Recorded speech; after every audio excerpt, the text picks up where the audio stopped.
Hello students. तो आज हम क्लास 9th हिंदी का चैप्टर 8 गुलमर्ग की खिड़की से एक रात ये पढ़ने जा रहे हैं। इस चैप्टर के बारे में मैं आपको थोड़ा बता देता हूँ। इस चैप्टर को लिखा है मोहन राकेश ने। गुलमर्ग कश्मीर का एक बहुत ही सुंदर प्राकृतिक स्थान है। इस लेख में बड़ी आत्मीयता से, बड़े अपनेपन से लेखक ने वहाँ की प्राकृतिक शोभा और वहाँ के अपने अनुभवों के बारे में बताया है।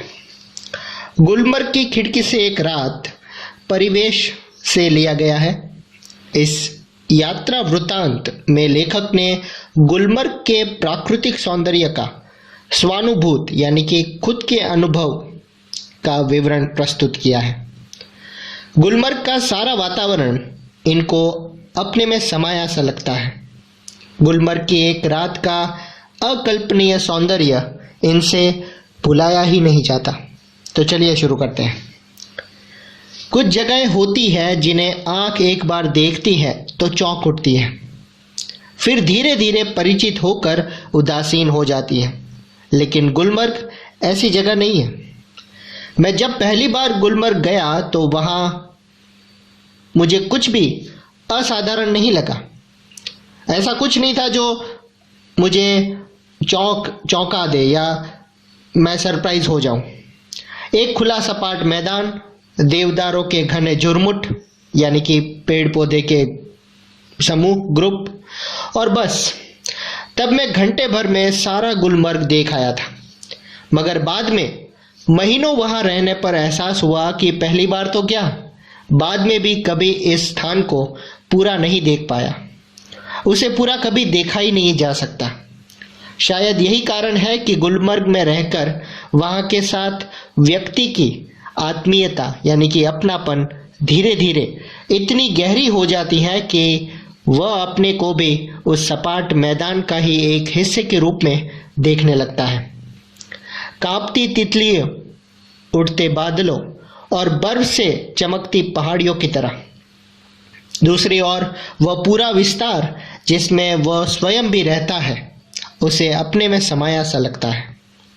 सूर्योदय और सूर्यास्त दोनों संध्याएं, घना कोहरा, पीली धूप और सब कुछ। इसलिए जब व्यक्ति गुलमर्ग से चलता है तो एहसास होता है अपने से ही बिछड़ने का, अपने इस रूप से जो कि इतना परिचित होते हुए भी सदा हमेशा अपरिचित बना रहता है। गुलमर्ग में सपने फूल बनकर उगते हैं। हरियाली के आर पार, लाल लाल छतों के ऊपर, आकाश में आंखें मुग्ध होकर यानी कि मोहित होकर देखती रहती है और फूलों में नए नए रंग भर जाते हैं। वातावरण में नई नई कोंपले यानी कि पत्तियां फूट आती हैं। हर क्षण, हर पल एक नए अनुभव, एक नए रोमांच की सृष्टि होती है। बादलों के पोर्टिको यानी कि बरामदा के नीचे लोग बाहें फैलाए घास पर बैठे हैं। दूर दूर तक सैलानी यानी कि घूमने वाले लोग, वहां पर घूमने आए हुए लोग, सैलानियों की पंक्तियां यानी कि लाइंस घोड़े दौड़ाती नजर आती हैं। रंगों के कुछ बिंदु हरियाली के पट पर जहां तहां छिटके हैं, यानी कि सैलानी रंग बिरंगी कपड़े पहनकर एक हरे सपाट मैदान के कहीं पर भी ऐसे अलग अलग बैठे हुए हैं। और सहसा यानी कि अचानक प्रकाश से नन्ही नन्ही पारदर्शक बूंदें पड़ने लगती हैं। रंगीन बिंदुओं का पूरा विस्तार एक बार सिहर जाता है, रुक जाता है और अपने को समेटने लगता है। हरियाली का सपना कुहासे यानी कि कोहरा के फूल में बदल जाता है। धुंध बढ़ जाती है। मैदान सुरमई आभा ओढ़ लेता है, एक कमाल की एक चादर जैसा, जिसमें आप इस प्राकृतिक सौंदर्य में खो जाते हो। अब चारों तरफ धुंध ही धुंध यानी कि हवा में उड़ती हुई धूल ही धूल और बेबस होकर फैली पगडंडियां यानी कि बेबस यानी कि असहाय होकर फैली पगडंडियां पगडंडियाँ यानी कि लोगों के लगातार चलने से जो अपने आप रास्ता बन जाता है, वो छोटी पगडंडियाँ की पतली पतली नरम बाहें, कि जब आप ऊपर से देखते हो तो पूरा एरिया एक सपाट मैदान है और बीच में कहीं कहीं पगडंडियाँ दिखाई दे रही है। ऐसा लग रहा है कि वो बाहें फैलाए किसी को पुकार रही है। जब तक बादल बरसेगा बाहें फैली रहेगी, ऐसी ही कोमल, विस्मृत और निढाल। सूरज चमकेगा तो फूल में से नया सपना जन्मेगा, यानी कि हर सुबह एक नया उमंग लेके आते, एक नया सपना लेके आती है। आकाश में बादलों के नन्हे नन्हे द्वीप इधर उधर भटकते फिरेंगे। भेड़ों और बकरियों के रेवड़ यानी कि समूह पगडंडियों पर टेक जाएंगे। दिन तब रात की प्रतीक्षा करता सा प्रतीत होता है। तब लगता है कि रात कब होगी और ये नज़ारा कब देखने को मिलेगा। रात आएगी तो सब कुछ खामोश हो जाएगा। मैदान की वो खामोशी भी जो दिन के समय इतनी वाचाल यानी कि बातूनी हो जाती है। दिन के समय सैलानी यानी कि जो टूरिस्ट आते हैं वो बातें करते हैं, घूमने आते हैं, लेकिन रात को बिल्कुल खामोश हो जाती है। गुलमर्ग की वो रात मुझे कभी नहीं भूलेगी। मैं होटल की खिड़की में खड़ा था। दूर, बहुत दूर, सामने से एक बरसाती घटा मेरी तरफ बढ़ती आ रही थी। मैं प्रतीक्षा कर रहा था कि कब वो मुझ तक पहुंचे और मुझे अपने में लपेट ले। बरसती घटा में गिर जाने से बड़ा सुख मैंने बहुत कम जाना है। इससे बेहतर सुख हो ही नहीं सकता। घटा ऊपर से घिर आए और अपने में लपेट ले, व्यक्ति को छोटा करके उस पर छा जाए, ये उससे अलग स्थिति है। इस बार आती हुई घटा का हर संकेत मेरे सामने था और मैं उसके बराबर का होकर अपनी खिड़की में खड़ा उसे बुला रहा था। लेखक है उस घटा का, उस बरसाती घटा का वेट कर रहे हैं, उसकी प्रतीक्षा कर रहे हैं कि तू आ, अब आ ही जा, कि मैं तुझे बुला रहा हूं, या मैं तुझसे कमजोर नहीं हूं। हवा तेज थी मगर घटा तेजी से नहीं बढ़ रही थी। हालांकि तूफान बहुत उठा हुआ था। जो हवा आ रही थी वो बहुत तेज तूफान की तरह थी, लेकिन तूफान बहुत उठा हुआ था।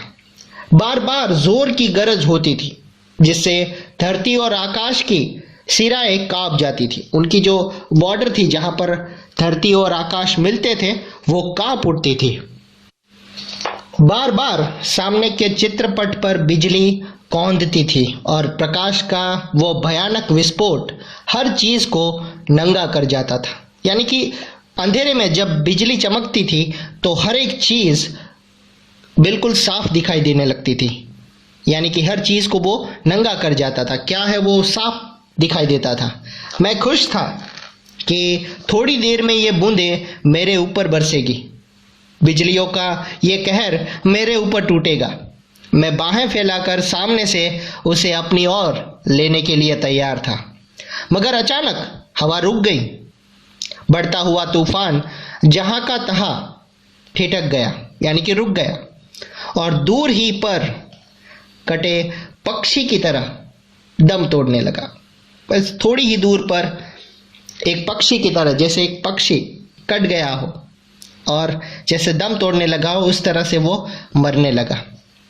बिजली की सांस रुकने लगी और मेरी भी, क्योंकि हवा के रुक जाने से मुझे भी बहुत ऊंचे आसमान से नीचे आना पड़ा, क्योंकि मैं उसका वेट कर रहा था। मेरी जो इच्छा थी वो पूरी नहीं हो सकी। तूफान का जोम यानी कि जोर उतर गया और उसके साथ ही मेरा भी।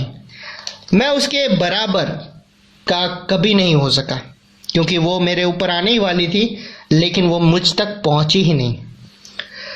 वे ऐसे क्षण थे जो जीवन में 2-1 बार ही आते हैं। गुलमर्ग में रहते हुए ऐसे पल, हर पल किसी के जीवन में किसी न किसी रूप से अवश्य आते होंगे। तभी तो मुद्दत तक, यानी कि काफी समय तक वहां रह चुकने पर भी कोई आकर्षण व्यक्ति को फिर खींचकर वहां ले जाता है। गुलमर्ग की एक खासियत है कि वहाँ पर कुछ बात ज़रूर है कि आप वहाँ कुछ ना कुछ बातों के लिए कोई ना कोई बात ज़रूर है जिससे आप गुलमर्ग की तरफ खींचे चले आते हो। वरना वहाँ है क्या, एक खुला मैदान जहाँ ज़्यादा गोल्फ खेली जा सकती है। व्यक्ति क्यों बार बार वहाँ जाना चाहेगा या जाना चाहता है? क्या गोल्फ खेलने के लिए? नहीं ना। तो स्टूडेंट, ये था आपका चैप्टर गुलमर्ग की खिड़की से एक रात। अब इस चैप्टर का मैं आपको सार बता देता हूँ, एक समरी बता देता हूँ, ओवरव्यू दिखा देता हूँ कि पहली बार गुलमर्ग जाने पर लेखक को वहाँ कुछ भी आकर्षक नहीं लगा था। बस वहाँ था एक खुला सपाट मैदान और देवदार वृक्षों के घने झुरमुट यानी कि समूह। कुछ महीने वहाँ रुकने के बाद गुलमर्ग से लेखक की आत्मीयता हो गई, अपनापन लगने लगा। उसे लगने लगा जैसे वह भी वहाँ के सपाट मैदान का ही एक हिस्सा है। वहाँ के प्राकृतिक दृश्य उसे अपने में समाये हुए प्रतीत होने लगे। लेखक कहते हैं कि गुलमर्ग में रहने के बाद जब व्यक्ति वहाँ से विदा लेता है तो उसे अपने आप से बिछड़ने जैसा अनुभव लगता है। गुलमर्ग से हरियाली की भरमार है। नीचे हरी घास है, लाल लाल छतों के ऊपर भी हरियाली है और ऊंचे ऊंचे वृक्ष के कारण आकाश भी हरा लगता है। हरियाली के बीच नए नए रंग के फूल देखते ही बनते हैं। हर पल एक नया अनुभव होता है और एक नए रोमांच की सृष्टि होती है। लोग हरी भरी घास पर बैठने का आनंद लेते हैं। सैलानी यानी कि जो टूरिस्ट हैं वो घुड़सवारी का मजा लेते हैं। शाम होते होते गुलमर्ग में बर्फबारी शुरू हो जाती है, बर्फ गिरने लगती है। घास पर बैठे हुए तरह तरह के वस्त्र पहने लोग उठकर जाने लगते हैं। हरियाली कोहरे में ढकने लगती है। मैदान पर अंधेरा छाने लगता है। धुंध में पगडंडियां पतली पतली बाहों जैसी दिखाई देती है। सुबह सूरज निकलने पर पूरा दृश्य जो है वो बदल जाता है। आकाश में बादल सैर करते हुए नजर आते हैं, घूमने आए हैं ऐसा नजर आता है। भेड़ों और बकरियों के समूह से पगडंडियां भर जाती है। रात की खामोशी चहल पहल में बदल जाती है। एक रात लेखक अपने होटल की खिड़की में खड़े हुए थे। दूर सामने से एक बरसाती घटा उसके ओर बढ़ती आ रही थी। लेखक चाहते थे कि वो घटा उस तक पहुंचकर उसे अपने आप में लपेट ले। हवा तूफानी थी और बादलों की गर्जना के साथ बिजली भी चमक रही थी। लेकिन अब हुआ ये कि लेखक बरसाती घटा का आनंद लेना चाहते थे, लेकिन तूफान वहीं पर रुक गया और लेखक की इच्छा पूरी नहीं हो पाई। लेखक कहते हैं कि गुलमर्ग का कोई ना कोई आकर्षण लोगों को यहाँ खींच लाता है। लोग केवल गोल्फ खेलने के लिए यहाँ नहीं आते। Thank you.